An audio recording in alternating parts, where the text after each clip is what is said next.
sector that the finance bill hasn't touched. From the proposed 16% VAT on bread set to affect the common wananchi, to a motor circulation tax set to hurt the transport sector, all the way to the increase on excise duty on mobile data and cellular phone services. That would increase operational costs for large corporations in the country, such as Airtel and Safaricom.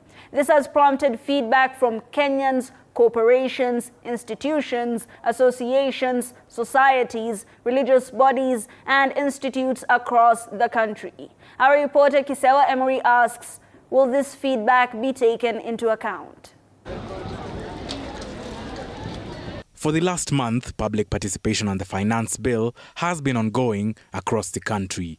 Kenyans from far and wide have been given the chance to air their views regarding the controversial bill. With the budget set to be announced tomorrow by the Finance Cabinet Secretary, Njuguna Ndung'u, the question is, after all the feedback, will anything come out of the process? Kenyans are not so hopeful. Ukiangalia sana ni kama maoni yote hayatiliwi manane. Public participation, hiyo ni kitu ambao pengine tukiongea haitilii manani. Tutaongea hiki, wao wanageuka wanafanya vile wanafanya. Kwa hiyo sasa ni kama tu kutuchezea. Hii public participation saa zingine haitilii manani. Unapata tunaongea hii, wao wanaenda wanapitisha wanafanya vitu vingine ambayo haifai. Hata kama imefanyika haiwezi kutendeka, sababu tusaona mara mingi serikali ikifanya jambo kama hilo na mwishowe inamalizia kupitisha hiyo mishwari kama hiyo.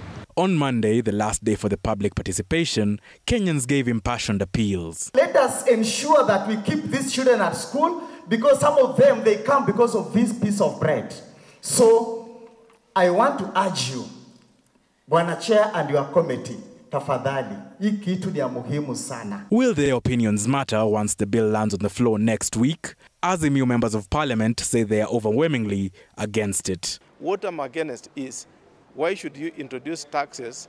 Like, for example, I am against the rising of the taxes on petroleum, where Mama Mboga will be affected at the lowest level.